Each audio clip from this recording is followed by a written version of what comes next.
details that are revealed at the end of this story. Viewer discretion is advised. But before we get into today's story, if you're a fan of the strange, dark, and mysterious delivered in story format, then you've come to the right place, because that's all we do, and we upload 3 This man terrified the FBI mature audiences. or 4 times every week.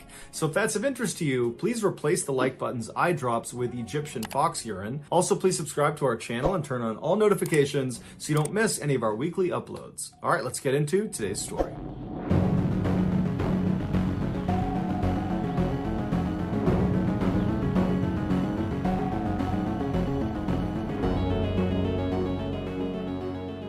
On the morning of February 2nd, 2012, a young man pulled off a 4-lane highway in Anchorage, Alaska, into a large, snowy parking lot. He passed by dozens of parked cars until he arrived in front of this small shack that was brightly teal-colored. It was a popular coffee shop called the Common Grounds, and this young man worked as a barista there. After he parked his car, he walked up to the white door employee entrance to this little building, and he got his key out and he went to unlock the door, but when he turned the key, he saw the door was already unlocked. He knew the girl who had worked the previous night and would have been responsible for locking the shop up. She was 18-year-old Samantha Koenig, and although she had only been on the job for about a month, she seemed very responsible and had never had any issues closing up before. The young man shrugged it off though. He figured people make mistakes, and he went inside.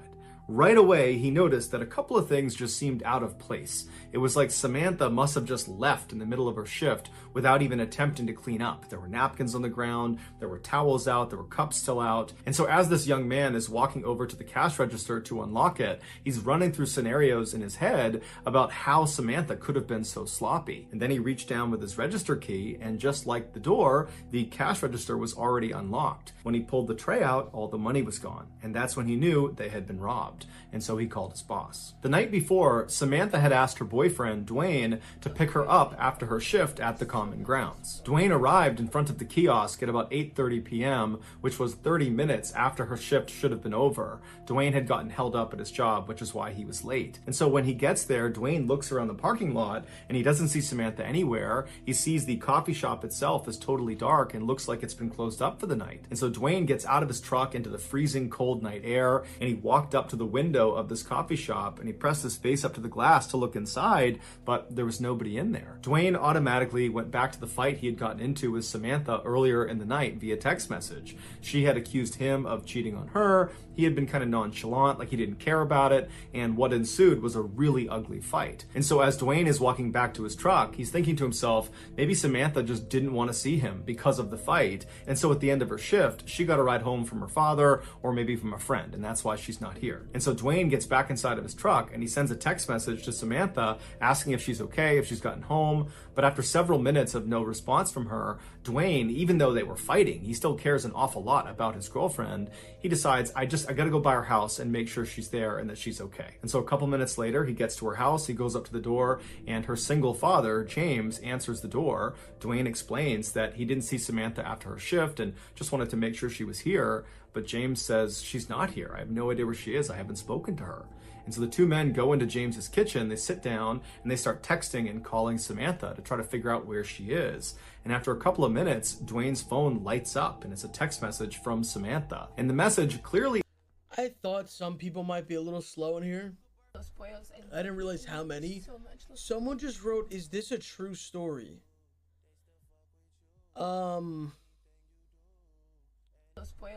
Yes, it is. Yes. It's a true story, man. Literally showed a picture of her and said actual picture of Samantha 30 seconds ago. Please take the ADHD pills, please. Indicates that she's still very upset with Dwayne, but she's saying that she needs some time to think and that she's going to be with some friends for a couple of days, and would he, Dwayne, let her father know where she was. And so Dwayne shows James the text message, and Samantha's father looks at it and he's thinking to himself, you know, this is very uncharacteristic of Samantha. He had raised Samantha since she was 2 years old, and they were very close. They shared everything with each other. It didn't make any sense that she wouldn't contact him directly to say that she was going to be out with friends for a couple of days. And it didn't make sense that she would ignore all of his phone calls and text messages when clearly he was worried about her. The two men stayed up super late, calling and texting, hoping to get more information from Samantha, but she never responded, she never texted back. And so the following morning, when neither men had gotten any more messages from Samantha, James went to the Anchorage Police Department and filed a missing person report for his only daughter. After receiving this missing person report, an officer with the Anchorage Police Department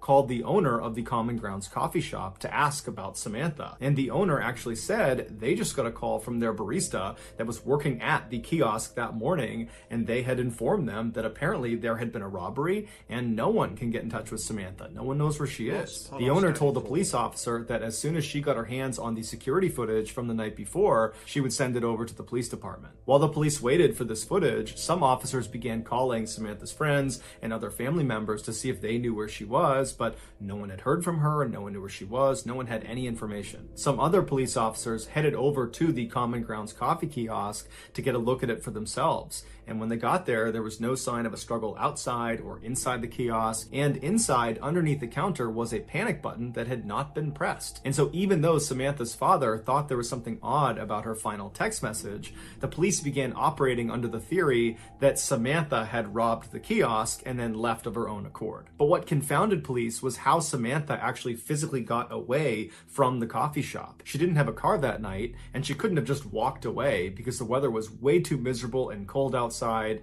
and Anchorage is just not really a walkable city. And so if Samantha was telling the truth, that she was just taking a couple of days to be by herself with some friends at their place, then why didn't any of her friends know where she was? This question was answered later that day when the owner of the coffee shop made the security footage available. The footage, which has no audio, picks up around 8 p.m. on February 1st, 2012, which was the night Samantha went missing. It shows Samantha inside of the kiosk. She's working alone, she's cheerful, and she's busy. And then at some point, someone that we can't see, they're outside of the camera's range, comes up to the window and orders a drink. Samantha clearly turns to them, acknowledges their drink order, and turns and begins making this drink. And then after she's done making it, she turns to give it to this person, and immediately Samantha steps back and puts her arms up. And then seconds later, she reaches over and turns off the lights inside of the kiosk, and then she gets down on her knees with her back to the window. She stays in that position, not talking, not moving, for about a minute before she slowly stands up and walks down the kiosk towards the cash register. She opens it up, she scoops some money out of it, then she walks back to the window and appears to hand it to a shadowy figure on the other side of the window, and then Samantha turns, kneels again with her back to the window. 2 more minutes go by before this person outside the window leans their entire upper body inside of the coffee shop. They reach down and they appear to tie Samantha's hands. Now, because it was dark inside of the kiosk, the footage winds up being extremely grainy, and there's no way to identify who this figure is. Although it's fairly obvious that it's a male. He's wearing a big sweatshirt and he's got a hat pulled down low over his face. After this mystery man is done tying Samantha's hands, he leaps through the window and then shuts the window behind him. And then he stands Samantha up, he puts a gun into her back, and then he marches her out the employee door and then out across the lot, all the way to a white pickup truck where he puts her inside and they drive off. Over the next couple of days, the police and also the FBI, who had been called in to be a part of this investigation, they just kept hitting dead end after dead end because there was no evidence. All they had was this surveillance footage that was too grainy to tell who this guy was that took Samantha. Meanwhile, Samantha's father, James, had rallied the support of nearly all 300,000 people that lived in Anchorage to go out and look for his daughter. His efforts were so profound, it had attracted major news outlets across the country, and suddenly his daughter's story had grabbed national headlines everywhere. This led to strangers donating thousands of dollars to fund a reward for anybody that had information about Samantha's whereabouts. But despite this reward growing in size every single day, and the national news media becoming increasingly more interested in this case, no one came forward with useful information that led to developments in this case, and Samantha never got in touch with Dwayne or her father. Then on February 24th, so 3 weeks after Samantha's gone missing and no one's heard from her, Dwayne got a text message from Samantha's phone, and it was directing him to a particular sign inside of a nearby public park. And so Dwayne and James read this text, they shared it with the police department, and then they raced to this park and actually beat the police there by about 15 minutes. And so Dwayne and James, they walk through the gates and they start walking down this main trail, and they stop in front of this sign. It was actually a bulletin board, and tacked on the bulletin board was a Ziploc bag, inside of which was a typed ransom note. And on the ransom note, literally Xeroxed onto it, was a black and white photo of Samantha. And in this photo, Samantha looks kind of dazed, like she's got a blank expression, and she's not really looking at the camera. She's looking just to the side of the camera. And then in this picture, a man is holding a copy of the Anchorage Daily News newspaper that's dated February 13th, 2012. This was a proof of life photo where Samantha's captor was holding up that newspaper to indicate that Samantha was alive as of February 13th.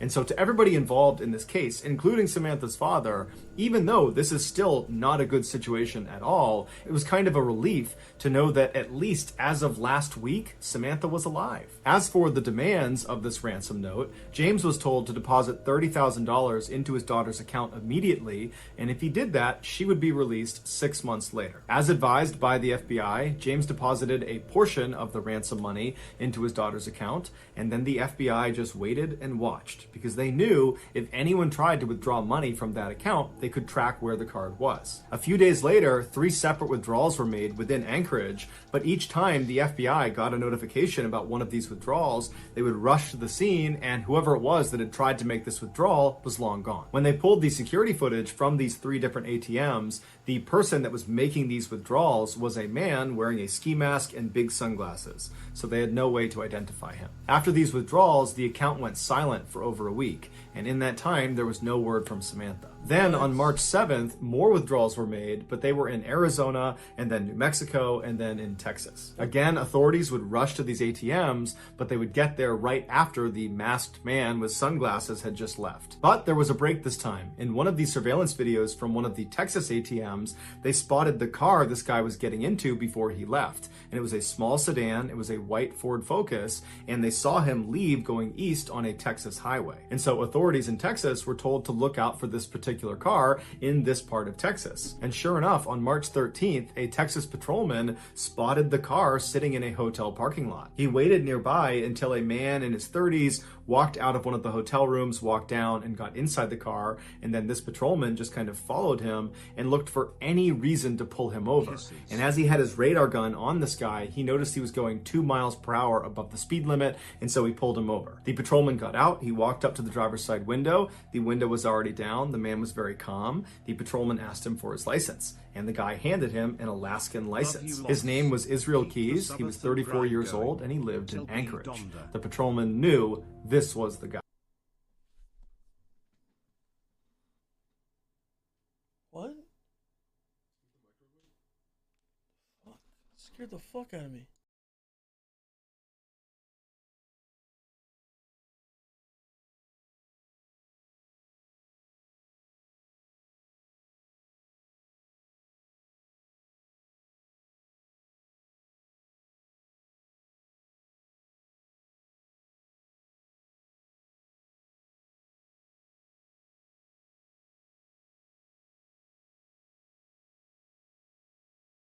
WW.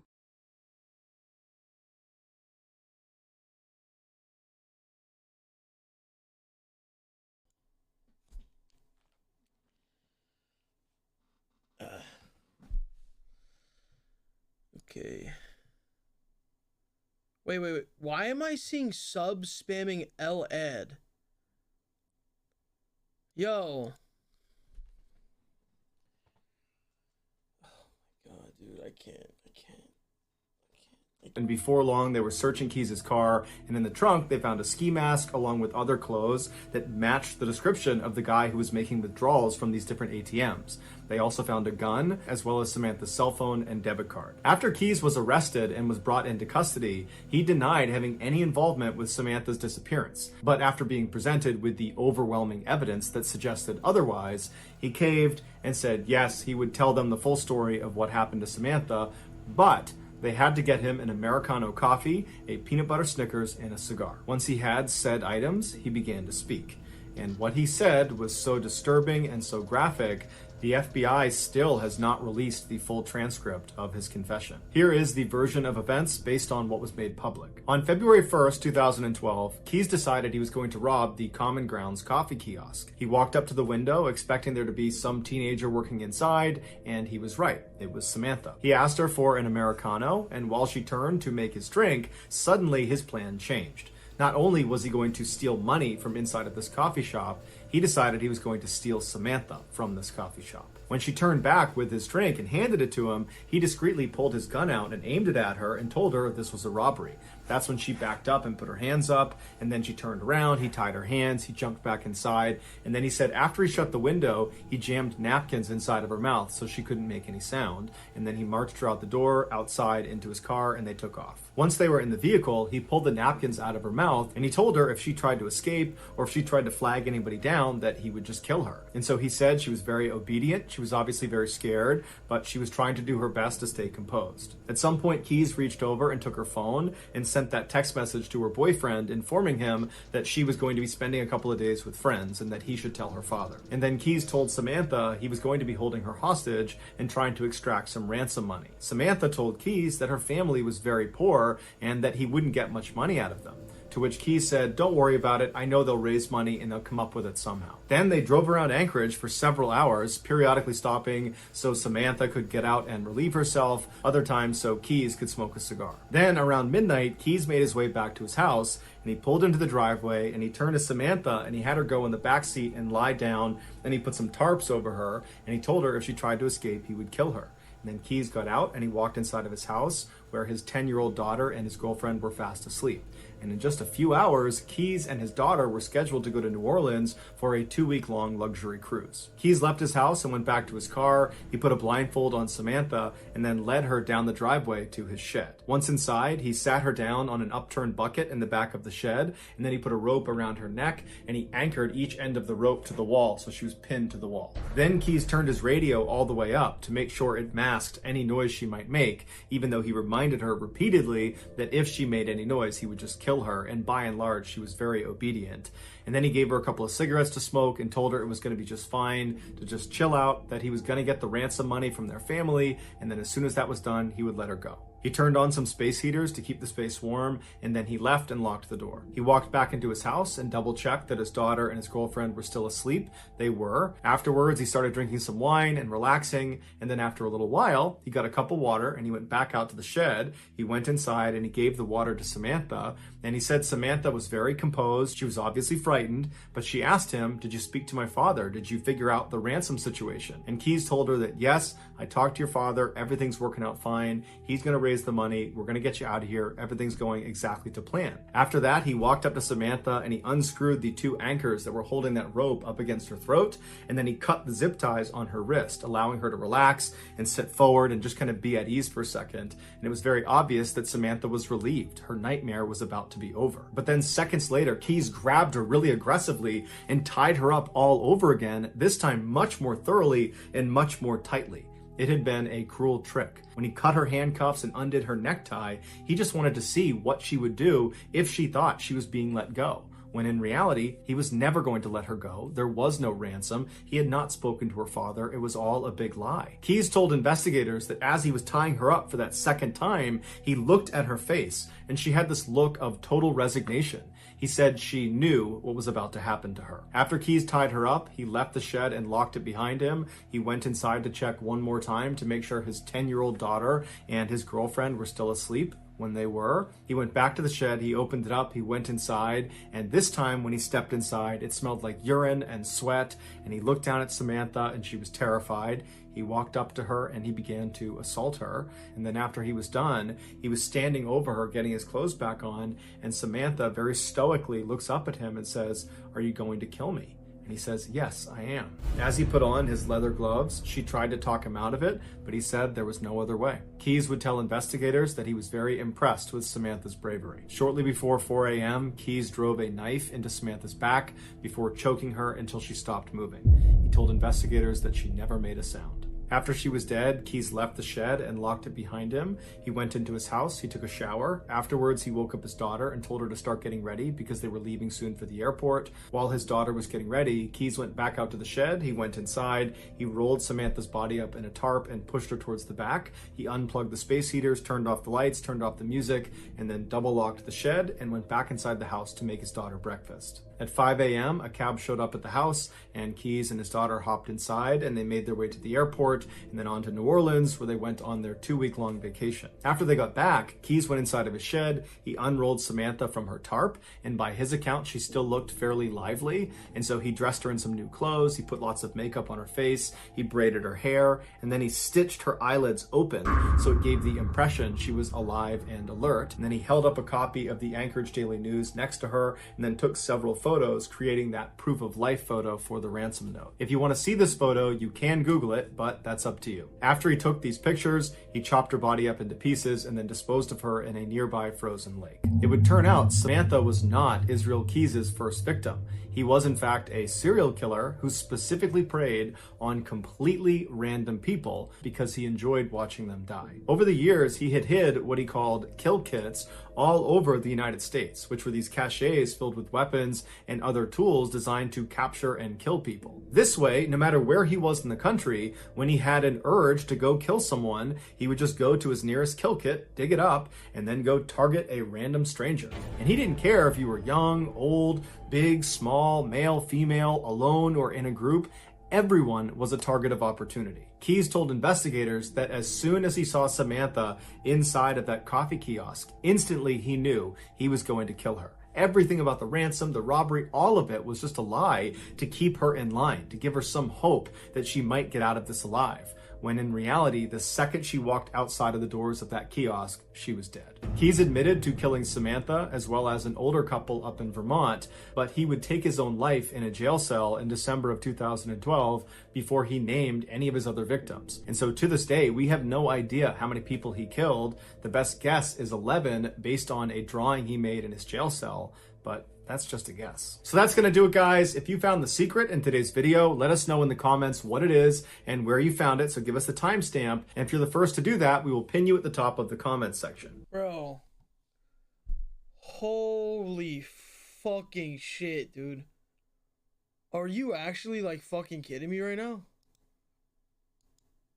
Like, literally, bro. Oh, what?